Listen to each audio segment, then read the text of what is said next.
Aujourd'hui, on va essayer de parler un petit peu de la percussion. Alors la percussion, bon, on a fait le tour un petit peu des membres frappeurs. En boxe, c'est principalement les poings. En boxe française, poing-pied. On rajoute quelques éléments comme les coudées et autres. Mais en gros, c'est toujours le même principe. On essaie de déposer une énergie dévastatrice sur une cible précise qui est allouée à l'arrêt, à la destruction, ou enfin la domination de son adversaire. Pour avoir cette efficacité, qui est ce que j'appelle obtenir le meilleur effet contendant maximum, hein, le meilleur, le plus fort. Pour obtenir cet effet contendant maximum, il faut que l'énergie développée par le coup puisse être portée elle-même au maximum déjà, donc il faut avoir une amplitude. Et ce n'est pas des petits coups qui portent cette énergie. En termes de trajectoire, il faut des bonnes trajectoires. Et il faut que cette énergie soit exploitée dans l'accélération, pas dans le frein. On n'arrive pas sur la cible en frappant, on frappe la cible au maximum de la vitesse, bien entendu, pour obtenir l'effet contendant maximum, et on repart en arrière. On repart en arrière, on rebondit.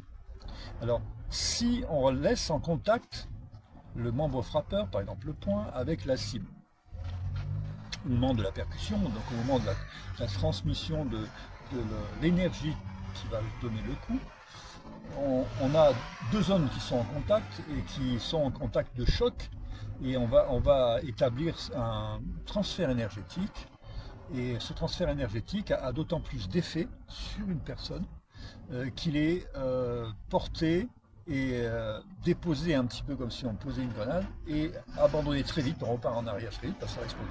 En fait, l'énergie, plus les zones de contact sont en contact de longue durée pendant l'impact, plus elle est partagée entre le membre frappeur et la surface percutée. Alors toute l'astuce, l'efficacité de l'effet contendant maximum, c'est de créer une onde de choc. Évidemment, si l'onde de choc elle est elle-même amortie par le membre frappeur qui s'appuie sur la zone, en plus de partager l'effet dévastateur, ça annihile l'onde de choc. Ça fait des coups qu'on appelle lourds, des coups qui poussent, mais qui ne percutent pas.